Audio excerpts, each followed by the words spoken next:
What's up, everybody? This is VC here. The VC show is back. Yet another week.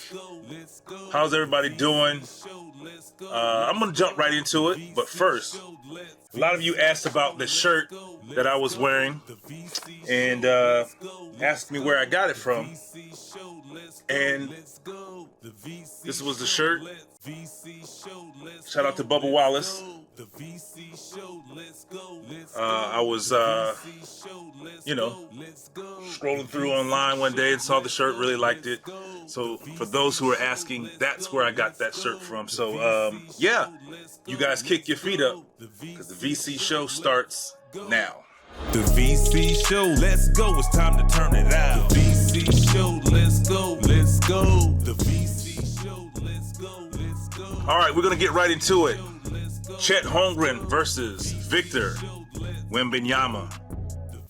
122-121 OKC pulls out the victory. But, man, sitting there watching these two guys play, man, it's very interesting. And I know we're all waiting to see what these guys have to offer. I mean, we've seen them play, Chet in high school. I remember seeing him first in high school and like, man, this dude's 6'10" doing this. And then obviously we've been hearing about Wemby being the number one pick, so on and so forth. So I was interested to watch it. I only got to see a little bit of it, watch a little bit of the highlights, and Wemby, impressive. 19 minutes, Wemby with 19 minutes, 20 points, 5 rebounds, 0 assists, 1 block, and 4 turnovers. And, yes, this is first, maybe second game, second preseason game, if I'm not mistaken. And yeah, he's going to turn the ball over. He's going to make mistakes.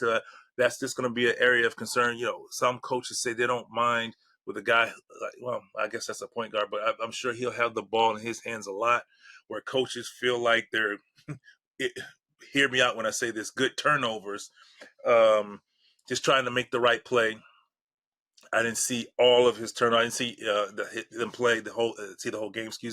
Didn't see him play, so I don't really know what those 4 turnovers look like. But that's just something as a player, I want to see that number come down. Obviously, get 2.5 turnovers. Okay, fine. 4 can get a little high.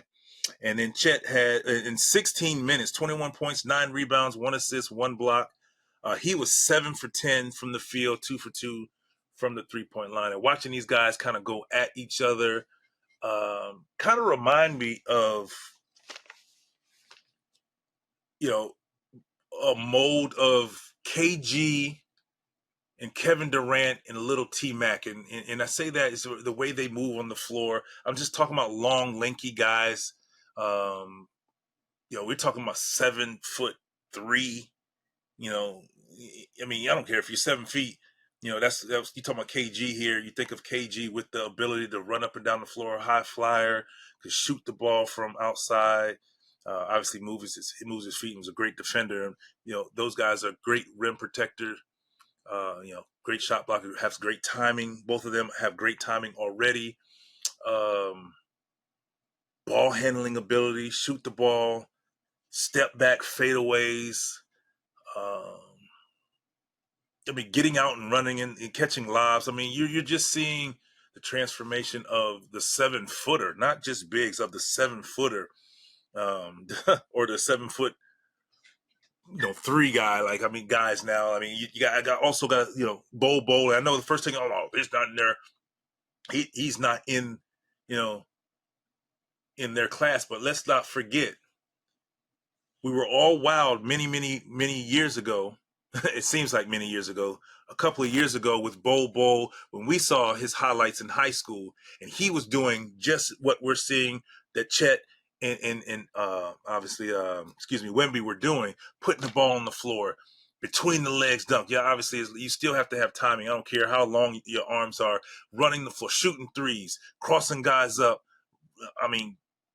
Getting guys involved. Like we were seeing that from Bol a while back, and Chet Holmgren now, and of course Wemby have now taken that and brought it to the NBA. And Bol hasn't quite been able or found his way yet as far as being able to do just that. and he just has to find the right team and coach. I got the chance to cover some Magic games and watch him play, and he has it there.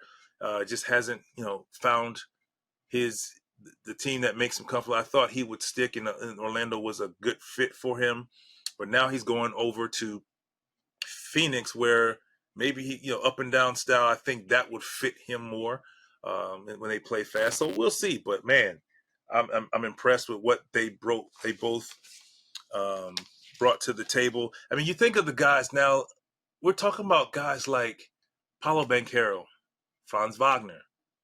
These guys are 6'10", playing the shooting guard and small forward position. I mean, the game has changed for the better. You're seeing big guys with athleticism, point guard, shooting guard, small forward skills. When I came in the league, that's not. I mean, you're talking about 6'9", 6'10". You're talking about the Charles Oakley type. You're talking about the Antonio Davis type, or like you think of San Antonio back in the day, Tim Duncan and David Robinson. Those type of bigs. You're seeing those guys at that height now doing what the guys I just named they're doing. Unbelievable, man. So shout out to those young guys, man. Those unicorns, if you would. I don't know if they're going to compete in the West right now. Not sure. Well, I mean, young talent, they still have to find their way. I don't know if they're going to compete, but take a look at the West, man. The West is, strong. And let's take a look at the West other than the usual suspects. Let me add. Of course, Denver, of course, Golden State, and the Lakers. I mean, we understand what they're going to be, who they are, what they have to offer. The Lakers roster looks pretty darn good, but I don't want to talk about the Lakers. I want to talk about the Suns roster. There's another team that is very, very capable. We don't know about the Mavs yet. Let's just see. Let's just wait and see. I think the Kings are going to be extremely competitive. What they did last year, if they can carry that over and stay within themselves and not get comfortable, want more. I mean, that's a young team that accomplished a lot, a great coach. They've created something awesome out in Sac. So shout out to my former team, Sac Kings. I think they're going to make some noise this year as well, so look out for them. I think they were a 5 seed. Don't quote me on that, but I feel like they can get there, maybe even a 4 seed. We'll see. The Grizzlies, another one of my former teams, very capable of making some noise. So let's just see what they do. I mean, adding that veteran, Marcus Smart and D Rose, I think that gives us some veteran, some toughness. I mean, obviously they lost Dillon Brooks. By the way, we'll talk about Dillon Brooks briefly, but I think the Grizzlies will make some noise. But back to the Suns, you look at their roster and you think about, we know about Kevin Durant, we know about Booker, we know about Beal, but what else is there, for this team to get them over the hump? Because we talked about Denver, Warriors, Lakers. And what do they have on those teams that, obviously Steph Curry with the Warriors, but the Lakers have bigs. Denver, bigs. And now Suns have Nurkic. But what else do they have? They have Eric Gordon, Grayson Allen, Josh Okogie, Damian Lee.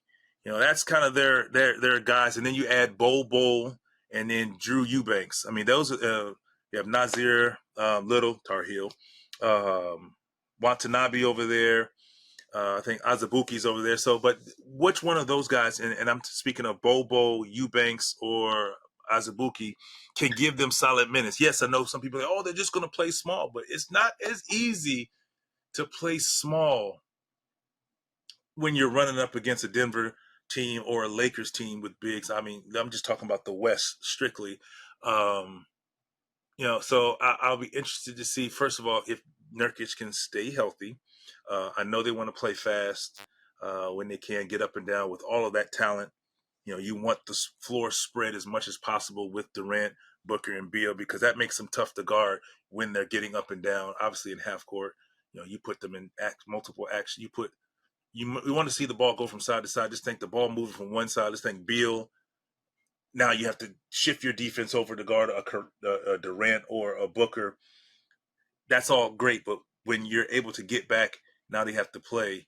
I want to see how they look, and defensively is going to be my question. How, particularly, guarding some of the bigs in the West. So let's stay tuned for that. And then the other team I spoke about was the Clippers. And I looked at the Clippers roster, and they're 13 deep. 13. And, and for those not familiar with the roster, I looked at Kawhi, PG, Russ, Zubac, Terrence Mann, Kenya Martin Jr., Batum, Covington, Bones Highland, Mason Plumlee, Norm Powell, Marcus Morris, and Brandon Boston. I think that's 13. Let me see. Yeah, Brandon Boston. And then obviously playoffs, they're going to cut that roster, cut their rotation down. But until then, I look at the Clippers. Yes, I know everybody's saying the same thing, and I'm going to say it. Health. Kawhi, PG, Russ is always going to be there ready to go. But just keeping those guys healthy. And the wonderful thing about it, their backup unit, their second five, are guys that have proven themselves and been in big game. Norm Powell won a championship. Zubac, you could play. Then you bring in Mason Plumlee. So they have a legit 1-2 punch at the center. Different styles, but both can rebound, both can run the floor, make plays, great rim protectors. You can play small ball, or they can play big ball. With a lot of big guys, with all of the options that they have, the Clippers, man, can make some noise in the West as well, because they have guys that can guard the perimeter, obviously, and they have guys that can guard bigs. So stay tuned with that. The other team I mentioned was the Pelicans. Zion Williamson back on the floor finally. I'm happy for him. I know he's going through a lot. Of course, it was kind of happy for him to see the summer where he can get away from it, recommit himself. Let me rephrase that. Let's X that out right there. And then there's the Pelicans. Zion Williamson is back. Looks slim, trim, and healthy. I think the summer was very good for him, where he can kind of commit himself to his health, to the team. It was great to see him in New Orleans in the gym, there training around guys and getting the team camaraderie together. Because I think I saw a stat where he, McCollum, and BI, Brandon Ingram only played 10 games together. And that's a lot of talent just between the three of them. And when he was on the floor, healthy, though it was brief, the Pelicans were the top of the West. It was brief, but they were top of the West. And it's because of his ability. I mean, he gets in transition. It's like LeBron trying to guard LeBron in transition. He's tough to stop. You have a business decision to make if you want to get in front of him. His ability to pass and make plays for others. He's become a better decision maker. And I'm going to give my former coach, Stan Van Gundy, a shout out with that one, because if you think back when he was the coach, Stan Van Gundy, he put Zion at the point forward, allowed Zion to bring the ball up, put him at the free throw line, top of the key, to play more one-on-one and beat guys off the dribble, and also to be a playmaker. And I thought that helped him. And, a lot of people had something to say, oh, he shouldn't be there, he should be in the post. But he was drawing a lot of double teams, and obviously you play off of Zion. If he's knocking down a couple of jump shots, cool. But at the same time, You don't want to sit too far off of him because when he gets a running start or a head of steam, he's so hard to guard or stop or stand in front of because he's strong and he's super athletic. His decision making got better over the year, and his commitment this summer looked like he worked on his body, worked on his game. Now he's kind of playing some five. He's strong enough. He's athletic enough, So I think with him being so strong, athletic, and with him being so committed this year, I'm hoping that he's able to just stay healthy, and we'll see what happens, man. Let's just see what happens. So shout out to Zion. Shout out to the organization that, they had some mending, some kumbayas, and some get-togethers to do. And it's one thing I said this summer is the first thing that needed to happen is Zion needed to sit at the table with the organization, and they just get your feelings out. Get it on the table. He says or talks about or, articulate his feelings, his thoughts, what's bothering him, how he feels. And then he allows the organization to do the same to him, and hopefully they can reach a common ground. And it seems like they were able to make progress because he was in the gym. He was in the gym working out there where they can see him, they can talk, they can continue to have communication. So it's going to be an interesting year to see what comes of that and what he can do. And I hope so, man, because I tell you what, when he's on, man. He's a tough guard. All right, what else is out there? Oh, I mentioned Dillon Brooks. So my thoughts on Dillon Brooks, man. I tell you, he's a competitor. He's just one of those guys that, I'll say this. Sometimes I think he gets too caught up into being the villain, and it gets the best of him sometimes. I think he has ability. I think he can be a difference maker for a team because of his ability to guard multiple positions. He's not afraid of anyone. He'll take the challenge. I think he just has to leave all the other stuff out of it and just go play, and I think if he does that, he'll be fine. Now, he got paid. I know going into the summer, a lot of people felt like, hey, who's going to take the chance? Who's going to pay him? Well, Houston did it, and they understand what he can bring to the table. So I think for him, he just has to commit and focus on what's important, and that's to help that franchise win games and get better. And I think he can be a catalyst for them, particularly defensively, because of how good his instincts are. Like I said, he's not afraid of the moment or the challenge. I just think he gets caught up in to some weird stuff on the court. And when I mean weird, I mean just get caught up into, the whole poke the bear or the war of words instead of just go ahead and do your job and lock a guy up and like, hey, you want to beat me, you gotta come get it. So shout out to Dillon Brooks. Hopefully he gets it together. We'll see. What else we got out there? Oh, my gosh, Shaquille O'Neal. Shout out to Shaq.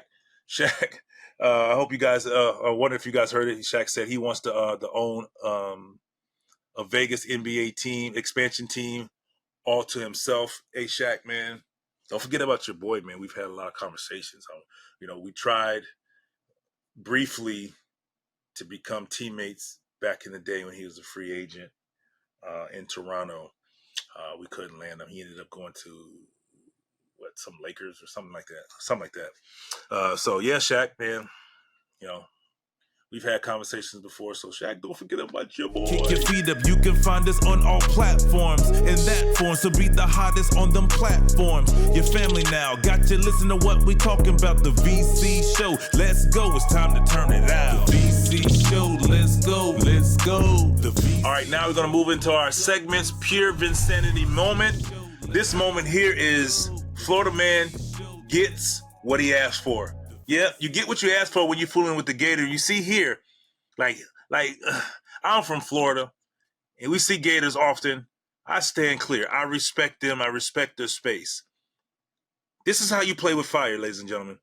This is how you play with fire. You see here, okay, right there when he snaps one time is when I'm like, okay, I've been warned. That was kind of the warning shot. That's the warning shot. He snaps, and you see now he's starting to get in attack mode. Look at that. This is where you're playing in. Look at that right there. I'm talking about like that.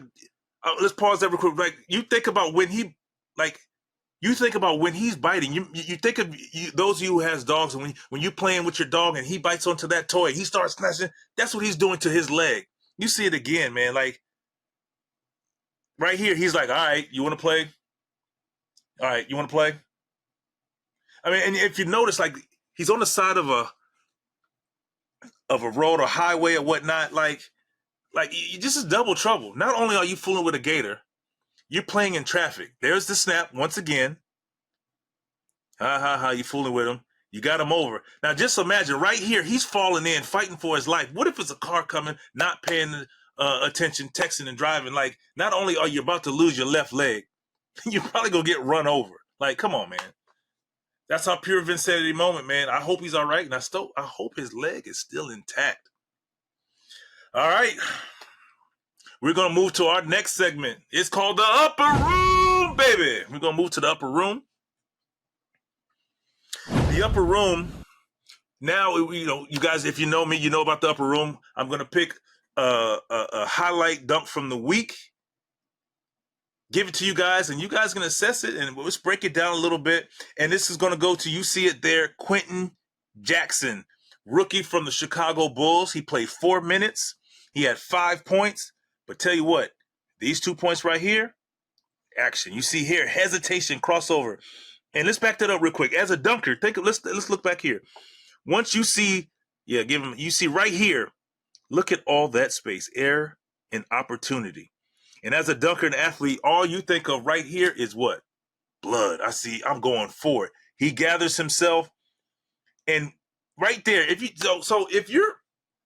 you're a dunker, when you're on the offense, I love those opportunities because you on the defense, there's a lot of great shot blockers out there, and a lot of shot blockers like we talked about earlier in the episode about shot guys with great timing.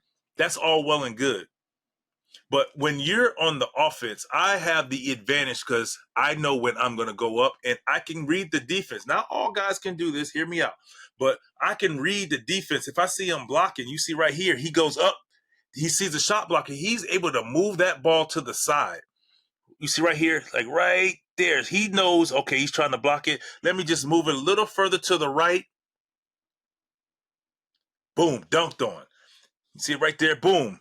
The defensive player has no chance. So this is why Quenton Jackson, you are in the Upper Room, baby. Welcome to the Upper Room. Round of applause. Welcome to the Upper Room, baby. I love it. So yes, keep checking out the Upper Room. Every week we're gonna have a dunk. See what you think about it. Paulo Banchero had a dunk similar. I just thought this one from Quenton Jackson was a little better, but he did the same with the crossover on Zion, gets into the middle, and I think he dunks on Valanciunas there again, moving the ball, being able to be on the offense to move the ball to get to the rim. But Quenton Jackson. All right, our shout out. Our next segment is our shout out moment of the week.